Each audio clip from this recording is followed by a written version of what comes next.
What's up everybody, it's your boy Nate. Most of you know that I love After Effects and it's pretty much one of my favorite VFX softwares for creating all sorts of VFX here on the channel, whether that's fire in your hand or glowing dance edits or even lightsabers. And of course, amongst one of the most requested and most used effects using After Effects has to be action VFX with muzzle flashes and whatnot. For the past few weeks, I've been experimenting with the age-old technique of creating gun VFX right within After Effects. And you know what? I finally figured out a super easy and super flexible way to create all sorts of cool magical muzzle flashes and sci-fi gun VFX.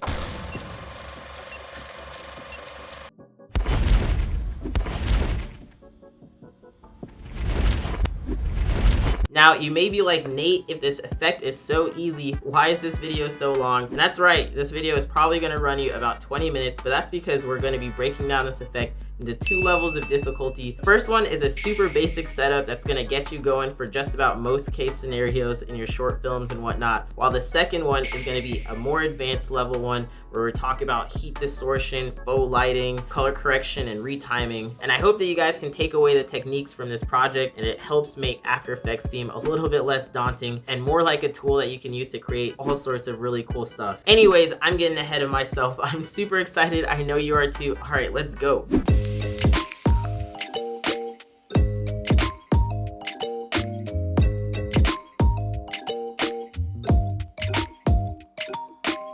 Today's episode is brought to you by Envato, but more details on that later on in this video. While traditionally muzzle flashes are just a flash of light coming from a gun, I figured why not up the style points and let's create our own muzzle flash that looks super magical and has some sort of cool sci-fi blast effect to it. And you know what, to make it even more trippy, we're gonna be making this effect with some low effort props, the AR gun or the air gun.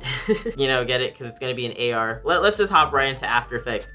So I got After Effects pulled up and bam, as you can see, I am right here in the composition window. Down at the bottom is going to be the timeline and on the sides are the project panels and the effects controls. So let's hop right into this. For the first step, we want to get our VFX elements, and you can pretty much get this from wherever, whether that's browsing on YouTube for some free ones, or if you want to check out our sponsors offer, Envato Elements, they have a whole bunch of resources there. And yeah, you could pick one that's more realistic or more stylized depending on what you want to be adding to the scene. So cool, once you got that footage downloaded, let's go ahead and open up After Effects. So here I have the project pulled up already, and I wanted to show you a quick preview of what this effect is going to look like.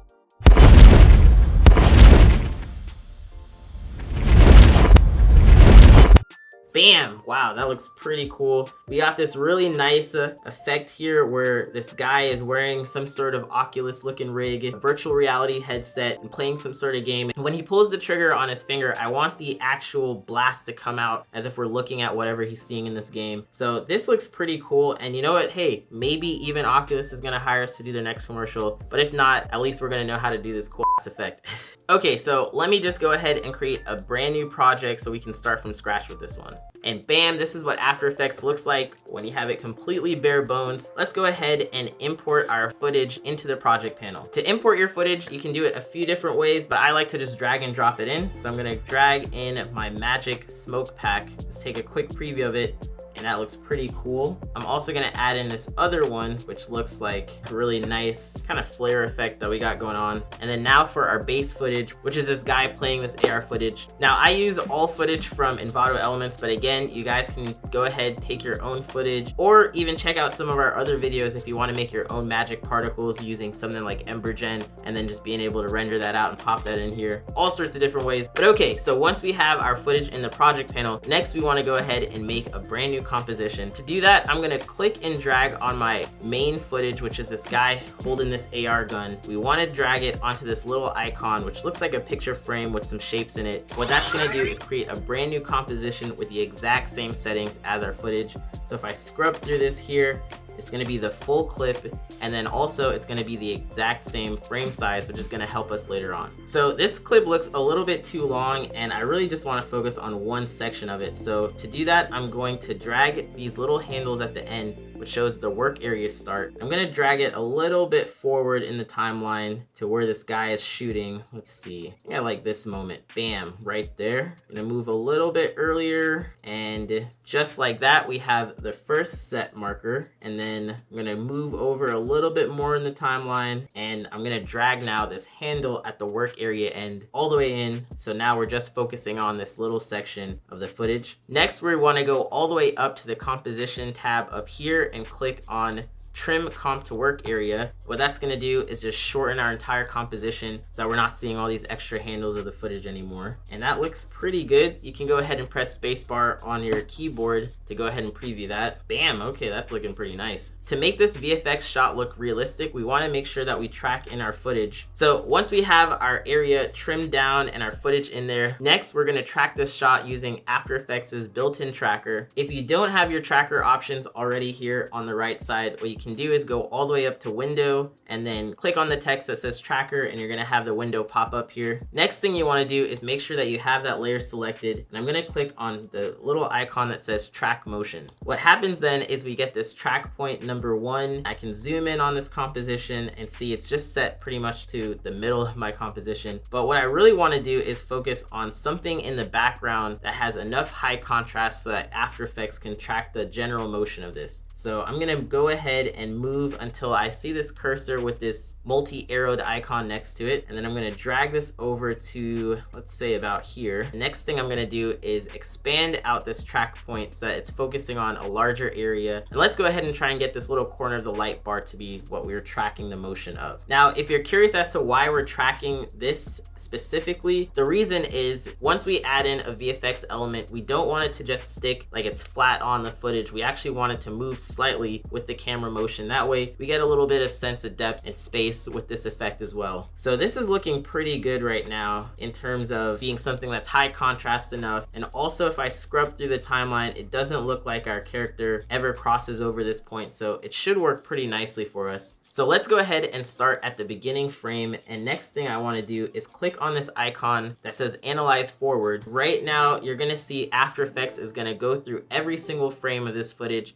and track in that specific point that we told it to focus on. Now this is gonna take you maybe a few minutes. Hey, while we're waiting here for this to finish, that's also a pretty great time to go ahead and hit like on this video if you're enjoying it. It tells YouTube that, hey, we're not making garbage and putting it up, but we're actually teaching people stuff. That's why the channel keeps existing. So thanks to those people who hit that like button. I'll let the YouTube algorithm know that they can bless us. Okay, cool. So right now the tracker is all done and finished. And if I zoom in on this footage, I can see now that there's all these little points showing me right where After Effects has tracked this section of footage. Let me scrub through the timeline really quickly just to check to make sure that everything is nice and locked on there pretty well. I think this is looking really great. Dang. Okay, let me hit play again on this. Yep, that looks really great of a track. So once you make sure that your track is looking nice and locked onto that position, what you can then do is go ahead into your timeline, right click it, go up to new and create a brand new null object. We can also go ahead and rename this null object to tracker. That way we keep our composition nice and tidy for this effect. Now you're gonna notice that the position was the only thing that I ticked, and that's because my shot didn't really have too much rotation in it. It's really just a simple pan around. If your shot does have something like rotation and different like zooming in and zooming out effects, you can go ahead and click these other options as well, but that's gonna require you to also have another track point, which sometimes is just a bit overkill for these types of shots. So my track is looking nice and stable. I have a brand new null object. Next thing that I want to go ahead and do is click on my edit target in the tracker panel and make sure that I have that null object selected. So it says right here, 1 tracker. That looks pretty good. Then we can go ahead and press OK. That didn't really do anything just yet until we go ahead down here and click apply. The next options that you're going to see is apply dimensions X and Y. And that just pretty much means the X and Y plane. Let's go ahead and click OK. Bam. Now we're back into our composition, and you can see that the tracker that we just created, the null object, is going to be outlined in the default red color, and it's locked on there nice and neatly. Wow, this is looking pretty good. Okay, cool. So nice, this looks pretty solid. Now let's go ahead and add in some VFX elements. All I need to do is drag and drop this into my composition. Bam, just like this. and I'm gonna go ahead and scrub over in the timeline, and you can see this effect is actually already pre-keyed, meaning it has an alpha transparency layer, so I don't really have to key anything out. But if you are working with the footage that has a black background, all you gotta do is change your blending mode from normal and set it to screen instead, and you're gonna see that you get all the black removed and a really nice effect on this. The next thing I wanna do is reposition this element so that it looks like it's actually coming out from his hand, and instead of going from left to right, I want it to go from right to left just to match the footage. To do that, let's go ahead and rotate this footage, which you can find the rotate options by selecting on the layer and pressing R on your keyboard. That's gonna pull out rotation, and the second value is the one that we wanna focus on. So let me go ahead, spin it around 180 degrees or so. But while I'm at it, I might as well just match the trajectory of his finger. So this is looking pretty good right there. Wow. Once you have that effect lined up, what you want to do next is parent this footage to the tracker that we just made. And to do that, all we have to click is this little pick whip icon and drag it all the way down to the tracker layer. And bam, once we scrub through the timeline, we can see it actually floats in space a little bit more realistically than it did before. Dang, that looks pretty sick actually already. Now, if you want to see it, what it looks like without this on, let me go ahead and click none. You can just see it looks super flat, right? When this camera moves whenever we don't have it parented. So let me press Control Z just to go back, and right there, that little moment right after the main action happens, the camera moves a little bit, that is everything for this tracker. It really sells this effect to look so much more realistic. Now again, this is a super easy way to trick people into thinking that you're working with 3D space, really when you're just using some 2D camera motion and a tracker and some really great keyed out footage. And honestly, once you have it set up like this, you could probably just stop right here if you're working on an action shot that has like a bunch of different shots going on. But if you are really just focusing on one main shot, you probably want to add some more VFX. So let's go ahead, level 2, which is making this look so much more realistic, using things like faux lighting and heat distortions. Let's go ahead and up the style points on this one. Now, I'm thinking this looks pretty good, but I want this magic explosion to look way more powerful, and it's looking a bit puny here with the sizing and everything. So I want to press S on my keyboard, and that's going to pull up the scale options. And if I just drag this up a bit, bam, we get the same footage tracked, and now we just have the same effect but a little bit bigger. And once I scaled it up, I'm noticing it's kind of a little bit off here, so let me go ahead and move this as well. Next thing I want to do is make sure that I have my VFX element happen right when he pulls the imaginary trigger on this, because right now it's happening a bit too early. To do that, I just want to click and drag on this layer and move it a little bit forward in the timeline. Ooh. Okay, let's check this one out. That one looks pretty cool to me. Maybe even a little bit earlier, so it's like firing at the same time. Bam, okay, that's looking pretty sick. That one looks perfect right there at about 5 frames in. And you know what, I might as well go ahead and scale this up just to make sure that it looks super powerful and explosive. Ooh, okay, that's looking really cool. And of course, whenever you scale it, you may have to reposition it just by clicking and dragging it to match that trajectory. Okay, cool. So that's looking pretty good to me right there. Next thing that we want to do is go ahead and add in some faux lighting. So let's start on the frame in which this effect looks at its biggest brightness, which is about right here, a few frames into it. And then I'm going to click on my original footage, and I'm going to duplicate it by pressing Control D on my keyboard. Next, let's go up to the top and click on this pen tool icon, which is going to let us create a mask. And all a mask is just a cutout of a footage. So what I want to mask out for my duplicated footage is just parts of his body where I think light would have hit if this effect was actually real. And note, for this part, you don't have to be super perfect. It can honestly just be a rough outline. To do that, all you gotta do is click and drag using the pen tool and keep adding a few points here and there. So let's see, this looks kind of cool. It helps that we have some lighting that's a bit backlit right now, so I kind of can see the depth using these shadows, and I just want to trace this a little bit closely. And it doesn't have to be super perfect, so make sure you have fun with this.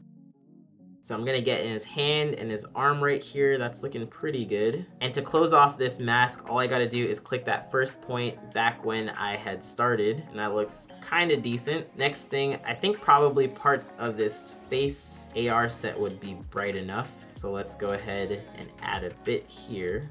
And let me focus it just mainly on this panel first, and then I'll have this back panel lit a bit differently.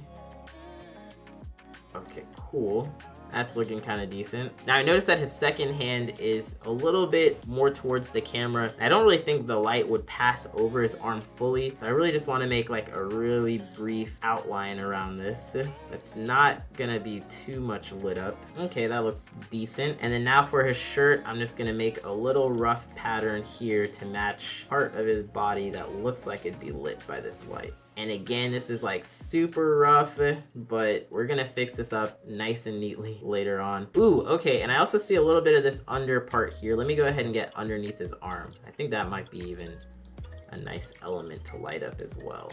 Right here, right? Okay, cool. So, shoot, let me make this one drag out. If you want to edit any of the points that you already created, you can just go ahead and click and drag on them. And you can also use these little handles that you see here to go ahead and change the curves of them as well. So nice. Once that is set, let's go ahead to that duplicated footage. I want to rename it so we can keep our composition nice and neat. I'm going to call this one lighting. And then I want to change the blending mode from normal to add. What that's going to do is make it look like that certain section is lit up a bit more brightly because it's adding it to the layer below it. Now, one thing you're going to notice is that this light looks super, super harsh. It's pretty much just matched one-to-one with our mask that we created. So let's go ahead and soften this up, which you can do by pressing M twice on your keyboard to pull up the full mask properties. And then I'm gonna go in each mask one by one and adjust the mask feather and the mask expansion. So if I feather this out more, you're gonna see that those harsh edges are suddenly becoming way softer. And then if I change the mask expansion to something like -40, you're gonna see it start to push in more instead of being right at the edges there. That's looking kind of good. Next thing I'm gonna do is I'm just gonna go down to the mask 2 now and just go ahead, feather out each of these masks and adjust the expansion depending on how you drew your mask earlier and what you think looks right for the scene. Now again, these values do not have to match exactly what mine are because these values are gonna be dependent on the masks that you drew. Cool, so once I click away, you can see that this mask looks so much softer and just a little bit more realistic. It doesn't have to be super perfect because this isn't going to be something that's like the main focal point of the effect. And in fact, most people aren't even going to really pay attention too much that this is happening. But it's going to be just there subtly enough to trick them and make them be like, whoa, what's going on there? So once we have all of our masks feathered out and set to pretty much how we like it and looking a little bit more decent, we can go ahead and close out of all these options by pressing on this little arrow icon right down here. And then I want to go ahead and add in a curves effect to this lighting layer. To do that, I can either use a plugin called FX Console, which is going to give me this little pop-up that makes applying effects so much easier. It's a plugin that I talk about in the top 10 plugins for After Effects. So go ahead and check that video out if you want to see more cool plugins. Or the old school way to do this is to also right click on that layer, go up to Effect, Color Correction, and you're going to find curves right there in the drop down. So now let's go up to the Effects Controls panel, which is going to be in the top left corner here. And you're going to see that the curves effect is there with this graph that's just a straight line. What I want to do though is increase the highlights and decrease the shadows just to add a bit more contrast to this, which we can do by creating this S-shaped curve just by clicking and dragging on this graph. Cool. So now that we have that lighting set, we want to go ahead and make sure that that layer is selected and press Alt open bracket, Alt close bracket. That's going to trim that footage down to just 1 frame. And then we can go ahead and drag out these handles a little bit to the left and a little bit after that. So we get a few more frames in the beginning and the end of this faux lighting. So let's preview this and check it out. Bam. Okay, so that looks pretty good. We have the effect come on.